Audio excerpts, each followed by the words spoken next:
দর্শক বন্ধুরা, সামনেই আসছে ইংলিশ নববর্ষ 2025। আর নববর্ষ আসলেই আমরা প্রত্যেকে আগ্রহী হয়ে উঠি আমাদের ভাগ্য আকাশে কি নিয়ে আসতে চলেছে এই নতুন বছরটি। অনেকেই আমাদের বিভিন্ন ধরনের এক্সপেকটেশান থাকে, আমাদের বিভিন্ন ধরনের চাহিদা থাকে নতুন বছর নিয়ে। আমরা দেখতে থাকি রাশি, লগ্ন, নক্ষত্র অনুযায়ী বছরটা কীরকম যাবে তার আভাস পাওয়ার জন্য বিভিন্ন ধরনের ভিডিও। কখনো হতাশ হই, কখনো আনন্দিত হয়ে উঠি, কিন্তু আদেও সেই সংক্রান্ত যে গণনা সেগুলো দেখা যায় বছরের শেষে এসে অনেকের ক্ষেত্রে অনেকটাই মেলেনি। কারোর মিলছে কিছুটা 50%, কারোর 30%। আপনাদের এটা বুঝতে হবে যে কোনো এই ধরনের গণনা কিন্তু সম্পূর্ণরূপেই যে মিলবে এমনটা নয়। তার কারণ আমাদের প্রত্যেকের জন্মছকে গ্রহগুলো আলাদা আলাদাভাবে বিন্যস্ত থাকে এবং তার যে ফল বা রেজাল্ট সেটাও কিন্তু প্রত্যেকের জন্য আলাদা আলাদাভাবে আসে। তাই কখনোই রাশি, লগ্ন বা নক্ষত্র সংক্রান্ত যে বিশ্লেষণ সেগুলো যে আপনার সাপেক্ষে 100% মিলে যাবে এরকমটা নাও হতে পারে। কিন্তু দর্শক বন্ধুরা, আজকে আলোচনা করব এমন কিছু উপায় যেগুলো আপনাদের এক্সপেকটেশন পূরণ করতে সহায়ক হতে পারে আগামী যে নতুন নববর্ষ আসছে, ইংরেজি নববর্ষ 2025-এ। নমস্কার দর্শক বন্ধুরা, সহজ ভাষা ধর্মকথার এই নতুন পর্বে আপনাদের সকলকে জানাই সুস্বাগতম। বন্ধুরা, সহজ ভাষা ধর্মকথা মানেই হাতের কাছে থাকা দ্রব্য দিয়ে জটিল সমস্যার সহজ সমাধান। এখনও পর্যন্ত চ্যানেলটিকে যদি সাবস্ক্রাইব করে না ওঠেন, অনুগ্রহপূর্বক সাবস্ক্রাইব করে পাশে থাকা বেল বাটনটা ক্লিক করে দিন, যাতে পরবর্তী ভিডিও নোটিফিকেশনগুলো আর মিস না হয়ে যায়। বন্ধুরা, ইংরেজি নববর্ষ, নতুন বছর, নিউ ইয়ার 2025, 2025, এই 2025কে আমরা যদি যোগ করি 2 + 2 + 5 = 9, 9 এই সংখ্যাটি কিন্তু সংখ্যাতত্ত্ব অনুযায়ী মঙ্গল গ্রহকে রিপ্রেজেন্ট করে।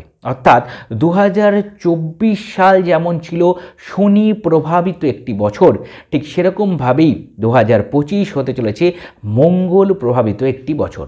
অনেকেই অনেক ধরনের চিন্তা ভাবনা করে ফেলেছেন মঙ্গল গ্রহকে নিয়ে। অনেকে ভয় ভীতির সঞ্চারের মধ্যেও আছেন যে মঙ্গল গ্রহ যখন আসছে তার মানে ধার দেনা কি বেড়ে যাবে, আমার কোনো রকম আইনি মোকদ্দমা মামলা কি আসবে, বা কোনোভাবে অ্যাক্সিডেন্টাল যোগ কি বেড়ে যাবে। এই ধরনের বিভিন্ন ভুলভ্রান্তির ধারণাও কিন্তু অনেকের মধ্যে চলে আসছে। কখনোই কিন্তু এই ভুল ধারণার বশবর্তী হবেন না, এই রকম কোনো ভীতির সঞ্চার যেন মনের মধ্যে না আসে। মঙ্গল গ্রহ কখনোই কিন্তু দুম করে এসে এই ধরনের কিছু কাণ্ড কারখানা করে দেয় না, কোনো গ্রহই করে দেয় না। আমরা বরঞ্চ নিজেরা যদি নিজেদের জীবনকে সঠিকভাবে এনার্জাইজড করতে পারি, চ্যানেলাইজড করতে পারি, তাহলে কিন্তু তার সুপ্রভাব, সেই গ্রহটার সুপ্রভাব আমরা সারা বছর ধরে পেতে পারি। দর্শক বন্ধুরা, মঙ্গল গ্রহ আমাদের জীবনে এনার্জি প্রদান করে। আমাদের শরীরে যে রক্ত সঞ্চার হয়, সম্পূর্ণ যে ব্লাড আমাদের শরীরের মধ্যে সঞ্চারিত হচ্ছে, জ্যোতিষগত দিক থেকে সেটা মঙ্গল গ্রহ রিপ্রেজেন্ট করে। এই রকমভাবে মঙ্গল আমাদের এনার্জিকেও রিপ্রেজেন্ট করে। আমাদের মনের যে কনফিডেন্স, সেলফ কনফিডেন্স, সেটাও কিন্তু অনেকটাই নির্ভর করে মঙ্গল গ্রহের ওপরে। তাই মঙ্গল গ্রহ যদি ভালো থাকে, মঙ্গল গ্রহকে যদি আমরা প্লিজড রাখতে পারি, তাহলে আমাদের জীবনে ঊর্জা, শক্তি, এনার্জি অনেক বেশি থাকবে এবং আমরা প্রত্যেকটা কাজে এনার্জি নিয়ে ঝাঁপিয়ে পড়ে সঠিক ফল প্রাপ্ত করতে পারবো। দর্শক বন্ধুরা, প্রথমেই বলি, মঙ্গল গ্রহকে সঠিক রাখতে এই বছর আপনারা অবশ্যই বাড়িতে প্রত্যেকে হনুমান চালিসা পড়তে চেষ্টা করবেন। যদি হনুমান চালিসা শনিবার, মঙ্গলবার পড়তে পারেন অতি উত্তম, আর প্রত্যেক দিন পড়তে পারলে তো কথাই নেই। আর দর্শক বন্ধুরা, বাড়িতে অবশ্যই হনুমান চালিসা না পড়তে পারলেও চালাবার চেষ্টা করবেন। অর্থাৎ আমাদের তো ইউটিউব চ্যানেল, বিভিন্ন স্থানে এখন হনুমান চালিসা অ্যাভেলেবেল, তো সেইগুলো অন্তত বাড়িতে চালাবেন। বাড়িতে যেন হনুমান চালিসা একটু চলে এই বছরটা জুড়েই। মঙ্গলবার দিন একটু সাত্ত্বিকভাবে চলাফেরা করবেন, কোনো তামসিক আহার গ্রহণ করবেন না, অর্থাৎ মদ, মাছ, মাংস বা নেশাজাতীয় দ্রব্য থেকে বিরত থাকবেন। মঙ্গলবার দিন দর্শক বন্ধুরা, হাতে লাল সুতো বাঁধার চেষ্টা করুন। বজরংবলীর চরণে ঠেকিয়ে নিয়ে আসুন এবং লাল সুতো হাতে বেঁধে রাখুন। যখন এটি আবার মলিন হয়ে যাবে, পরিবর্তন করে সেটিকে অশ্বত্থ গাছের গোড়ায় বা কোনো জলপ্রবাহ করে আবার নতুন করে লাল সুতো বেঁধে রাখুন। দর্শক বন্ধুরা, এই যে বছরটি চলবে সারা বছর ধরেই আপনারা লাল সিঁদুর বা মেটে সিঁদুর, যেটা বজরংবলীকে চলে, সেই সিঁদুর আপনারা বজরংবলীকে নিবেদন করবেন এবং তার চরণে ছুঁয়ে নিয়ে এসে কপালে ধারণ করার চেষ্টা করুন। লাল বস্ত্র মহিলাদের ক্ষেত্রে সুবিধে, লাল বস্ত্র ধারণ আপনারা করতে পারেন। পুরুষদের ক্ষেত্রে যদি সমস্যা হয় তাহলে অবশ্যই লাল টিকা কপালে পরার চেষ্টা করবেন। মায়ের মন্দির থেকে লাল সিঁদুর ছুঁয়ে নিয়ে এসে পড়তে পারেন, বজরংবলীর চরণে সিঁদুর পড়তে পারেন। অর্থাৎ লাল জিনিসটা একটু ধারণ করার অবশ্যই এই বছর ভোর চেষ্টা করবেন। দর্শক বন্ধুরা, এই বছরে আপনারা যে কোনো মন্দিরে লাল পতাকা চড়িয়ে দিয়ে আসুন। বাড়িতেও ত্রিকোণাকৃতির যে লাল পতাকাগুলো হয় সেগুলো লাগাবেন। বিশেষ করে বজরংবলীর যে লাল পতাকা আছে সেগুলো জয় শ্রীরাম লেখা, সেই পতাকা লাগাতে পারেন। বা মায়ের বিভিন্ন রকম লাল পতাকা পাওয়া যায়, ট্রায়াঙ্গুলার মানে ত্রিকোণাকৃতির, সেই রকম লাল পতাকা কিন্তু আপনারা অবশ্যই বাড়ির ছাদে টাঙিয়ে দিন বা কোনো মন্দিরে গিয়ে আপনারা নিবেদন করে আসুন। দর্শক বন্ধুরা, এই বছর ভোর আপনাদের বাড়িতে একটু কাঁচা লঙ্কা সেবন করা উচিত। যাদের সম্ভব একটু কাঁচা লঙ্কা খাবেন। একটুখানি গুড়, আখের গুড় খাওয়ার পরে খাওয়ার চেষ্টা করবেন। তামার পাত্রে জল পান করার চেষ্টা করুন, অত্যন্ত সুপ্রভাব আসবে এর ফলে। তামার একটা গ্লাস কিনে নিন বা কোনো একটা পাত্র কিনে নিন, তার মাধ্যমে জল পান করুন।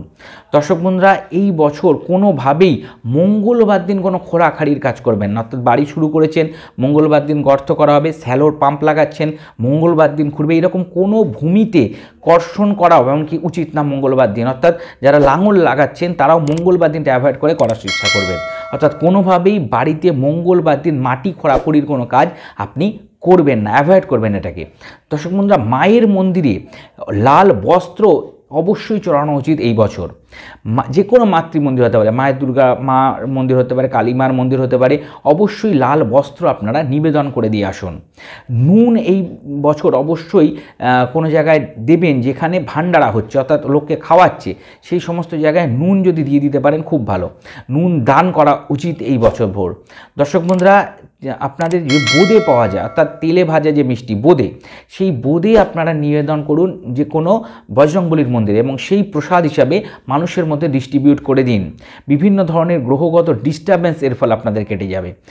দর্শক বন্ধুরা, এছাড়া আপনারা কী করতে পারেন, চিনি অশ্বত্থ গাছের গোড়ায় দিয়ে আসতে পারেন, বা যে কোনো গাছ যেখানে দেখবেন পিঁপড়ে আছে সেখানে আপনারা একটু চিনি দিয়ে দিন, পিঁপড়েরা যাতে সেই চিনি গ্রহণ করে। তাহলেও কিন্তু আপনাদের বিভিন্নভাবে গ্রহগত ডিস্টার্বেন্স কেটে জীবনের সুখ, শান্তি, স্বাচ্ছন্দ্য আপনারা পাবেন।